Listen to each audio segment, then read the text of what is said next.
మాజీ ప్రధాని డాక్టర్ మన్మోహన్ సింగ్ మృతి పట్ల పట్టణ కాంగ్రెస్ పార్టీ ఆధ్వర్యంలో శుక్రవారం పట్టణంలోని మంత్రి కోమటిరెడ్డి వెంకటరెడ్డి క్యాంపు కార్యాలయంలో ఆయన చిత్రపటానికి పూలమాలలు వేసి ఘనంగా నివాళులు అర్పించారు.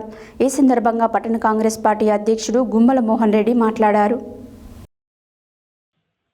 భారత మాజీ ప్రధాని డాక్టర్ మన్మోహన్ సింగ్ మృతి పట్ల పట్టణ కాంగ్రెస్ పార్టీ ఆధ్వర్యంలో శుక్రవారం పట్టణంలోని మంత్రి కోమటిరెడ్డి వెంకటరెడ్డి క్యాంపు కార్యాలయంలో ఆయన చిత్రపటానికి పూలమాలలు వేసి ఘనంగా నివాళులర్పించారు.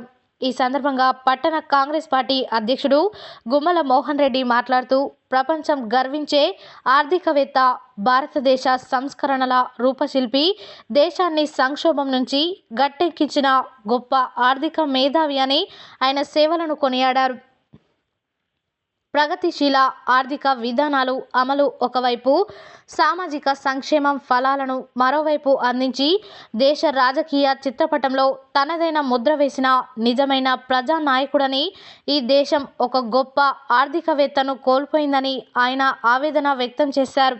ఈ కార్యక్రమంలో మాజీ ZPTC Vanguru Lakshmaiah, market committee chairman Jukuri Ramesh, councillor Karunakar Reddy, Julakanti Srinivas, Congress party నాయకులు మందడి శ్రీనివాసరెడ్డి, కత్తులకోటి, కాంగ్రెస్ ఎస్సీ సెల్ జిల్లా అధ్యక్షుడు బోడా స్వామి, అల్లి సుభాష్ యాదవ్, సట్టు శంకర్, సురిగి వెంకన్న, జూలకంటి సైదిరెడ్డి, గాలి నాగరాజు, మామిడి కార్తిక్, పిల్లి రమేష్ యాదవ్, కంచర్ల ఆనంద్ రెడ్డి, పెరిక అంజయ్య, చింతపల్లి గోపాల్, నాంపల్లి శ్రీనివాస్, కిన్నెర అంజీ, వడ్డపల్లి కాశీరాం, పెరిక మహేష్, రేఖల సైదులు తదితరులు పాల్గొన్నారు.